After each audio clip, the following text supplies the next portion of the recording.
Hey Pokemon Masters, Toby here, and what if you had an evil team in the world of Pokemon? Team Rocket, Aqua, Magma? Move aside. What if you had your own evil team of your own creation? This was a trend really started by my friend Mr. Buddy. He made a My Pokemon Gym video. I then emulated that. I did trials, I did Pokemon Leagues, I did my evil team. I did a Battle Frontier, I've done me as an NPC, I've done me as a gym leader of every single type. I've done my evil team as a parallel Rainbow Rocket version of itself. It's been pretty nuts. And many of you are familiar with my evil team, Team Snooze. In fact, recently, and one of the reasons I'm making this video, is we hit 10,000 people had signed up to the link I had put in the top of the description of those videos where you could sign up to be a Team Snooze member. Yeah, 10,000 people signed up to a joke form. We've now got like roleplay chats, and I've been doing this thing on Discord called an Enigma chat where there's like a little bit of a mystery, and I've been building up the story of this video. We've even got Team Snooze merch, which by the way, as of the beginning of October, will be 30% off, as well as the inclusion of some of my new merch, which as you can see in this video. By the way, side note, my friend Friggin' Boom Toys made this logo into a Pokemon card deck box, and if you're looking to buy something very special as a present, you gotta hit up Friggin' Boom. I'll leave him linked in the description, and check out like the woodworking. He does these on commission, and they're very cool. Thank you so much, mate. He even once made me a wooden axe called the Snorlax that was all to do with Team Snooze. So hang on, Toby, you've already done this video. You've already done my evil team. Why are you doing it again? And that is because I think Team Snooze, with its 10,000 members, has become too powerful. It needs to be stopped. And hey, I love that there's a Team Magma to Team Aqua. And I love the idea of a rival evil team that is born of within Team Snooze. Of within, that is a weird setting of words. Anyway, I'm gonna tell you the story, and let me know if you'd rather be part of my new evil team, Team Snacks. Let's jump into it.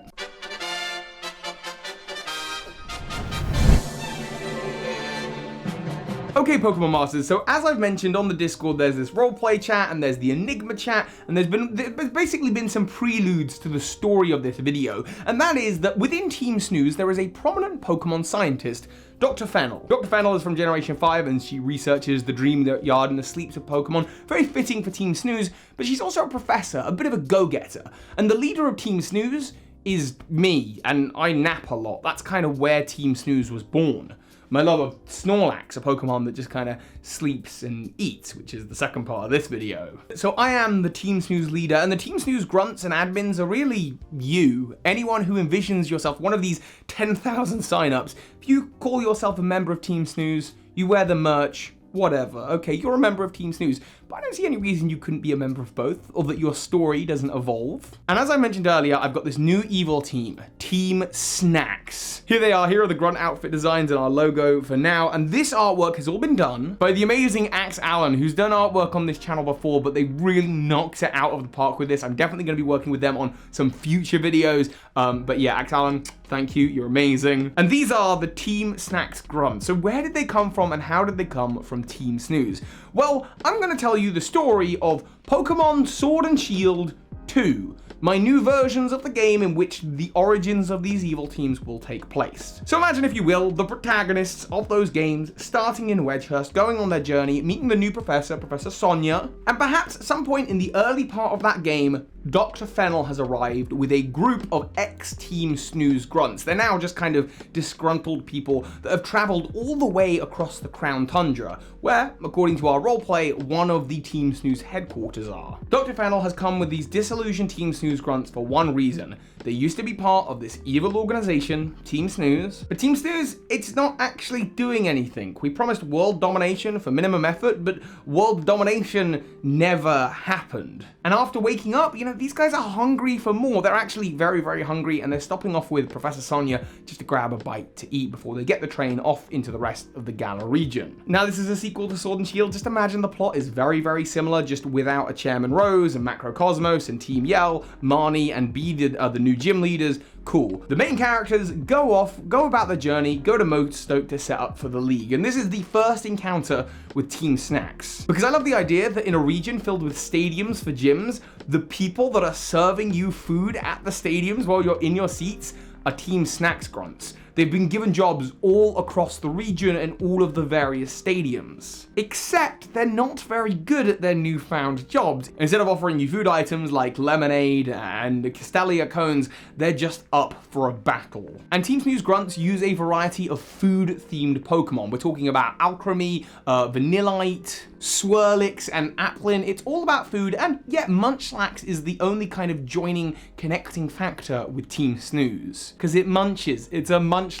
And the grunts are always a little bit annoyed that you defeat them and say, well, I guess you must be good for the league challenge at least. And they're just building up their strength, they're just warming up and getting heated up now that they've woken up. But by the time the main characters get to the town of Turfield and they're just outside, we find that the Team Snacks grunts are now being a little bit more of a nuisance, a little bit more like an evil team, bothering the local trainers as they're trying to catch every single Milcery or Milcry, however you pronounce it, available so that they can get every Alcremie form. It's a minor annoyance in the game, but a way of setting up Team Snacks as a major player, as a big part of the story.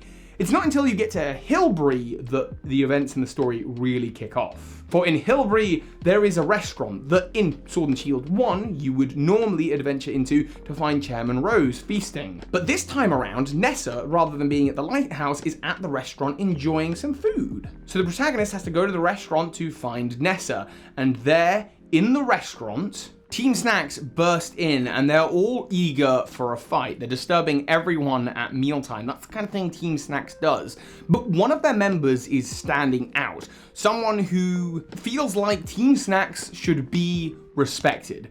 Now, the way that I did Team Snooze is that any of you could be a member, and it's the same for Team Snacks. Any of you could be a true member of Team Snacks. If you choose it, then you are, and yeah, there's a sign-up form in the description as well. And so for that reason, the leader of Team Snacks and the admins could be anyone as well.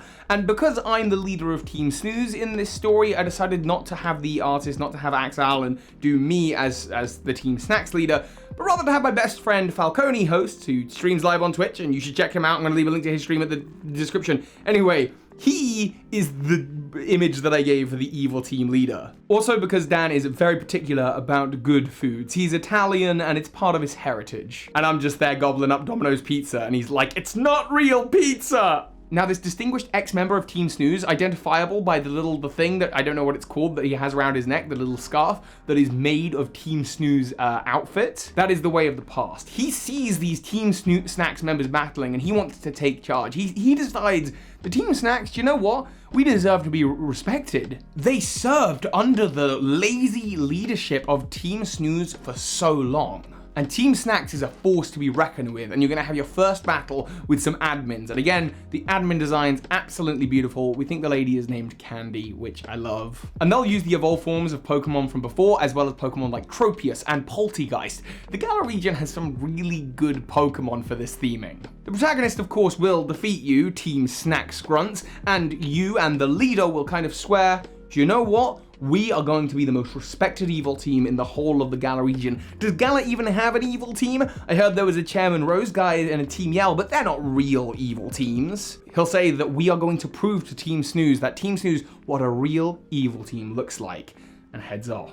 As the protagonist's journey continues, they'll end up in Hammerlock and they'll hear about how the Team Snooze grunts and the leader were there at the Dragon Vaults learning about the events that took place with Chairman Rose and Eternatus in the main story of Sword and Shield. They'll find some more Team Snacks grunts just generally bothering people on the routes up to Stow-on-Side. At Stow-on-Side, the gym will be battle, and here we're going to get an event kind of like Mount Chimney, where Team Aqua and Magma first face off in Ruby and Sapphire, only this time some Team Snooze grunts have shown up, because apparently Team Snooze grunts have come up to the rest of the Galar region from the Crown Tundra and have been just like griefing people, and this is where Team Snooze discovers that they've defected and become Team Snacks. The protagonist has a battle with a bunch of grunts and a bunch of admins and has their first battle with the leader, who uses Appleton and Flapple and Snorlax and Lickitung. And after the defeat, the leader looks out upon all of the Snacks and Snooze grunts fighting and says, listen, the old Team Snooze leader, who is me, and I'm there, and I'm helping battle against grunts and admins. But this new Snacks leader will say, look, all of you,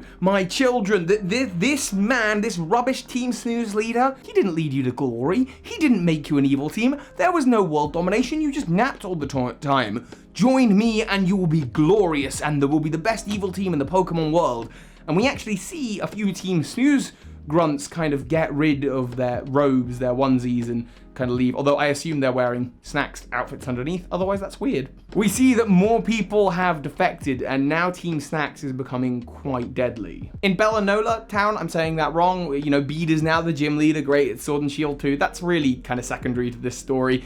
And we see a couple of Snacks members playing with Alchemy. By the time the journey gets you all the way to Sirchester, you see a couple of them playing with Vanillite. I kind of like it how in Generation 1, Team Rocket Grunts were just all in different towns, just hanging out. Their presence was accepted as a part of the region, and this is an evil team forming. No one's officially an evil team yet. But we do have another restaurant in Sirchester, and so after the protagonist wins the 7th gym battle, Birdkeeper Toby, the Team Snooze boss, will request to see the protagonist character in the restaurant to have a chat and discuss about this new evil team and about Team Snooze's origins. I'll talk a little bit about the things that happened in the first My Evil Team video, about how I was a little bit brainwashed by a Gengar, which happened in the My Trial Captain video. I'll talk a little bit about how there was a parallel version of me that came through with Ultra Beast from the, Team Snooze Returns video. I'll just give a little bit of story, a little bit of plot. I'll talk about these interdimensional threats, these legendary Pokemon that often cause evil team leaders to become evil and pursue super villainy. But alas, serving us at the restaurant are Team Snacks admins who jump over the counter, engage in battle, and sort of say, yes, we know your secrets now, we're going to go tell the boss. And they run off to Spikemuth, the next town on the protagonist's adventures. And the protagonist, they get to Spikemuth, and Marnie is the gym leader, and Marnie's like, look, I'm putting on a show tonight with my brother Pierce, and rumor has it amongst the Team Yell ranks that there's going to be some kind of this is where Team Snacks are meeting tonight. And she's like, look, you gotta forgive these evil teams sometimes, sometimes people just accidentally cause evil teams to happen. Look at me and Team Yell. Anyway, the show tonight, that's your gym battle with me. Oh wait, I guess that's the 7th gym battle. Sorry, the one in Sirchester, 6th gym battle. Anyway, the 7th gym battle against Marnie is had, and at the end of the battle, yeah, Team Snacks grunts pop up from the underground of Spikemuth and are engaging battle with Team Yell grunts. But all of this is in theory just a distraction. The leader of Team Snacks has heard these stories now of the old Team Snooze boss, bringing forth Ultra Beasts, hunting for Darkrai, how Chairman Rose nearly ripped time and space apart summoning Eternatus. He knows what evil team members have to do to be respected and has made his way over to the Hammerlock Stadium, where Eternatus was once summoned. And he's actually over there with Dr. Fennel, because why not? I feel like Dr. Fennel was in the beginning of this, and then I didn't mention her again, really. So, as the protagonists make their final pursuit to the evil team leader, it will be up to Team Snacks, that might be you, to stop them and get in their way. But of course, the protagonists make it, and where Chairman Rose once stood at the underneath the Hammerlock Stadium, now stands the Team Snacks boss. He says, I've done it. I've created an evil team. We will now be respected the world over. Team Snooze will fall, and a new age of Team Snacks has begun. A real team with a real true purpose, but I need to do the thing that all respected leaders do first. I need to make the people of the Pokemon world fear me. And Dr. Fennel, who's kind of been brainwashed by this whole idea, having worked for the lazy Team Snooze all this time, kind of goes, I've done it. I've used this underground power station to replicate the effects of Eternatus coming through space-time as Chairman Rose had. Look, this is all sci-fi nonsense. They can just do some technobabble. This is not that deep. It is a Pokemon game. And now a wormhole is opening up over the Galar region. Oh my goodness, a wormhole. What? At this point, the Team Snooze boss, me, Birdkeeper Toby, shows up to do battle with Dr. Fennel, leaving room for the protagonist to do battle with the new Team Snacks leader. Also, I like to imagine the leader of Team Snooze in the Galar region has a Gigantamax Snorlax. And the battle with the Team Snacks leader begins. There are, of course, 6 Pokemon on the team. Snorlax from the Team Snooze days, that's the first one out, and the first one will get eliminated. A Vanillux, because that actually is one of Dan's favorite Pokemon. That's one of Falconio's favorite Pokemon. And you know, it's giant ice cream. Licky, the evolved form of Licky Tongue. I don't like Licky. It's not super evil looking, but it fits the theme of the team.